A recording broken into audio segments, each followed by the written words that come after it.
First, human rights abuses, mass killings, financial crises. Zimbabweans have suffered a great deal throughout President Mugabe's 36 years in power. But with protests on the rise, is he finally on his way out? And is a former member of his own government, now opposition leader, really the solution? This week's headliner, Mugabe's former vice president, ex-freedom fighter, and a woman who now wants to replace him at the top, Joyce Mujuru.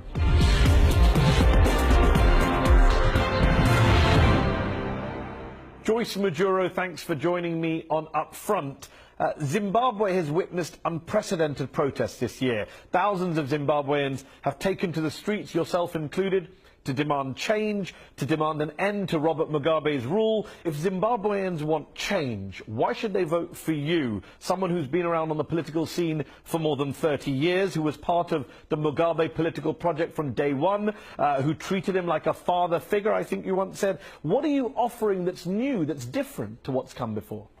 Zimbabwe People First is an inclusive party.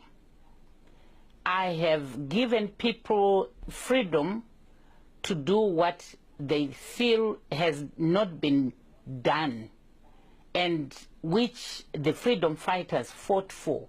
And they've seen that this ZPF have since changed course.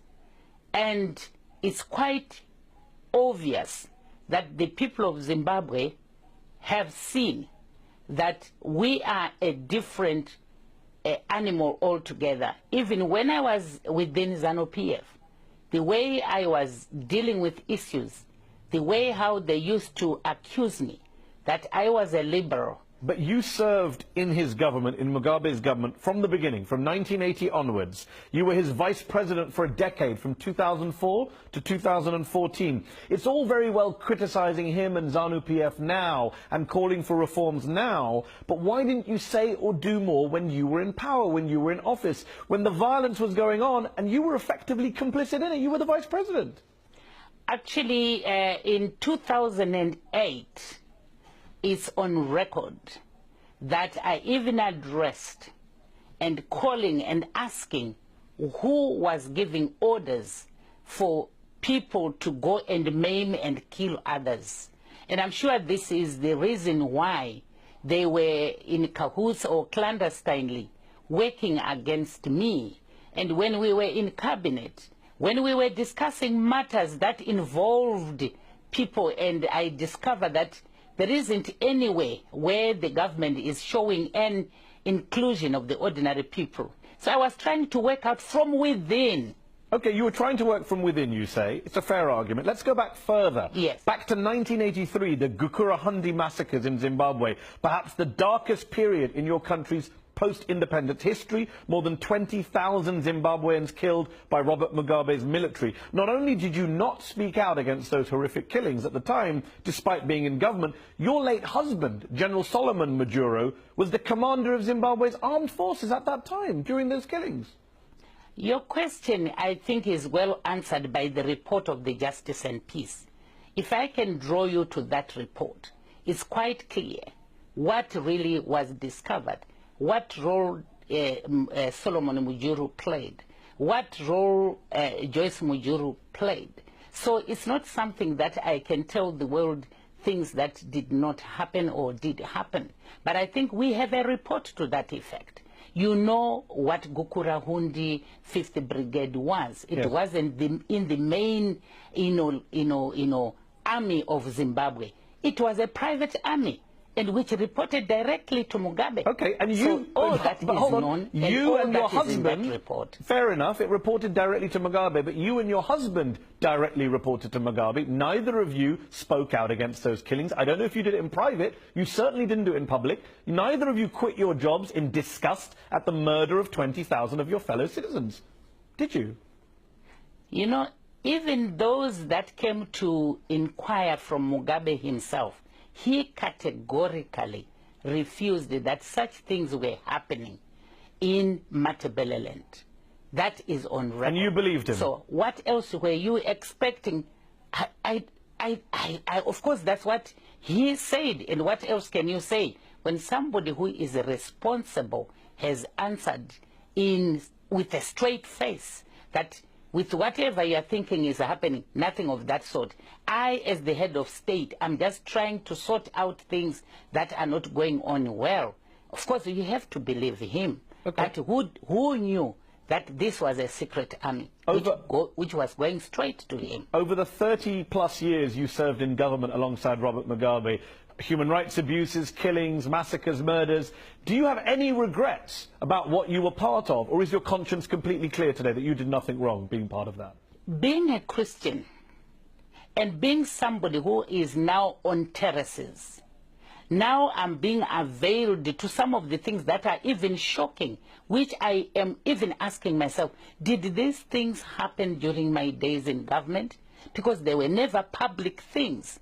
Surely, for a person who has a human heart, you have to feel bad and sorry and say sorry to those that have been, affected. But what should I do now? I should also be able to show the commitment and love that, I should give to those communities, and hence I'm visiting them. You say that a lot of this stuff wasn't publicly available at the time. You learned a lot about the crimes, alleged massacres, etc. that happened after the event. But your husband, Solomon, died in a fire in 2011. Many people claim he was murdered. You believe he was killed by the Mugabe government. Is that right? That's an issue that has not been concluded. So I shouldn't give an answer to something that is still there for further, discussions and further investigations. Because I'm just wondering, you carried on serving in Mugabe's government for another 3 years after your husband's death. Were you really working for Mugabe while secretly thinking, this man killed my husband? I cannot accuse Mugabe for having done that. I'm saying it's an issue that is still being looked into, and it's yet to. But you have voiced suspicions before. You haven't cleared Mugabe of that crime. You think he might have done it? Of course, how can I clear people in government when I know that what we had requested as a family was not accepted by that government? Do you fear for your own life today? Do you think President Mugabe wants you dead, that he or some of his allies might try and assassinate you back home in Zimbabwe? You are trying to ask an opinion of somebody from me. I don't know what his opinion is about me. But what I can say is, his administration were sending people to my farm, which people were being apprehended, and we don't know what the result of their coming there was going to be. So I don't know whether he wanted to do something, serious about my life, but this is what was happening. One final question before we finish. Can we clear something up once and for all? Did you really shoot down a helicopter with a machine gun when you were 18 years old during the War of Liberation? Because a lot of people say it never happened, but it's a key part of your backstory, your legend as a freedom fighter, isn't it? But why is it that when Joyce Mujuru did what she did on the 17th of February in 1974, it has remained on as a topical issue, and whoever is raising it has never been with me in that battle and never saw me during that time, and that story was never published by Joyce herself in the first place, but it's a story that was reported before my arrival in Zambia in 1974. So did it happen or not? I'm unclear. Did it happen or not? It did happen. You shot down a helicopter with a machine gun. That's why I'm giving you, yes, wow. That's why I'm giving you by date, by year. And for those that are talking about it, it's because their participation in the struggle was very minimal, if not none. Joyce Mujuru, thanks so much for joining me on Up Front.